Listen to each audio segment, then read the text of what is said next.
L'année publique, 20h, 22h30 sur Europe 1. Julia Martin.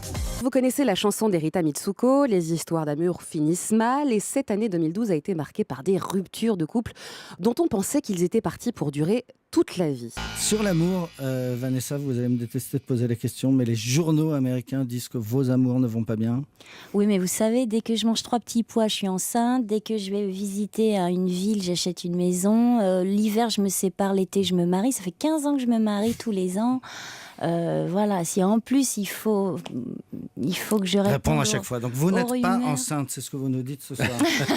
Johnny rencontre Vanessa et il craque complètement pour elle. Il aperçoit sa nuque et il dit Il aperçoit c'est le coup sa de foudre, nuque. sa nuque, Ah ouais. de dos donc. Je viens d'apprendre, je connaissais le coup du lapin, mais le coup de la nuque, je ne connaissais pas.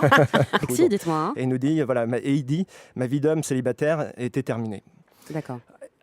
Vanessa qu'elle parle un peu et on s'aperçoit que c'est pas tout à fait la même version puisque quelques mois plus tard elle avoue qu'ils avaient eu le coup de foudre un peu plus tôt aux États-Unis et que chacun était personne n'était vraiment libre et que voilà, Elle est beaucoup plus pragmatique. voilà, beaucoup plus pragmatique. Donc on voit déjà que dès le départ le couple a donné sa version des faits qui n'est pas forcément qui n'a pas toujours été la même. Mais moi, je les aimais bien tous les deux. Je trouve qu'ils étaient mignons en C'est plus, Johnny et Vanessa. Et puis, je trouve que le dicton qui se ressemble s'assemble, leur elle est tellement bien. Hein, que 2 ans de passé encore ensemble, on aurait pu su qui était qui.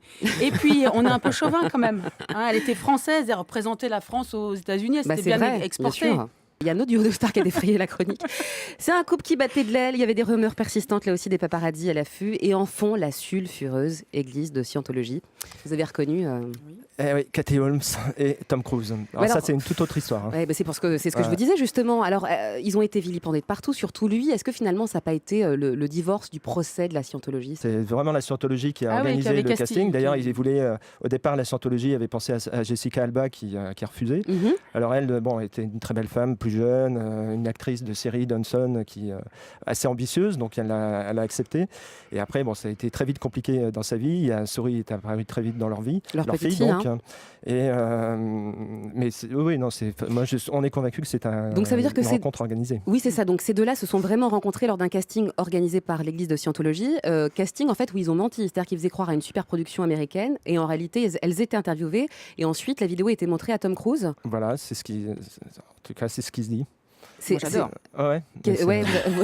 c'est-à-dire, c'est surréaliste. C'est ça que vous adorez, l'importance. Ben oui, parce que moi, je me dis, lui, Tom, il passe un casting pour trouver une fiancée avec des belles comédiennes. Moi, j'adorerais passer un casting pour trouver des Ah, je vous des belles reconnais bien femmes. là, ouais. Mais oui, alors, eux, ça s'appelle un casting. Moi, ça s'appelle le mythique. Hein, mais Mais il y a un autre couple qui a explosé au bout de 8 ans. Fusionnel, multiculturel, Seal, Heidi Klum. Rappelez-nous, parce que ma grand-mère est à l'écoute et je la salue d'ailleurs, elle ne les connaît pas du tout, hein, Nicolas. On peut rappeler qui c'est brièvement? Alors, Seal, un chanteur, et Heidi Klum, une mannequin, une très belle mannequin, égérie de Victoria's Secret, entre autres.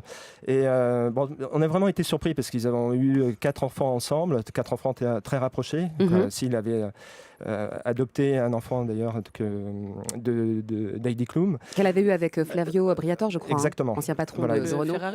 Ferrari, non Renault. Oui, exactement. Et donc c'était un couple ultra fusionnel. Et on pouvait pas, chaque semaine, on voyait des dizaines de photos ensemble, scotchées. Bon, alors c'était prévisible ou pas cette histoire? Non, parce qu'en fait, elle est partie avec son garde du corps. Donc, soit Sid est aveugle, soit il y a quelque chose qui nous a échappé dans cette histoire. Non, parce qu'elle parle des sautes d'humeur, du côté colérique du chanteur. Et lui, il est agacé effectivement par le fait qu'elle soit partie avec le garde du corps. Il y a une bataille pour la garde des enfants.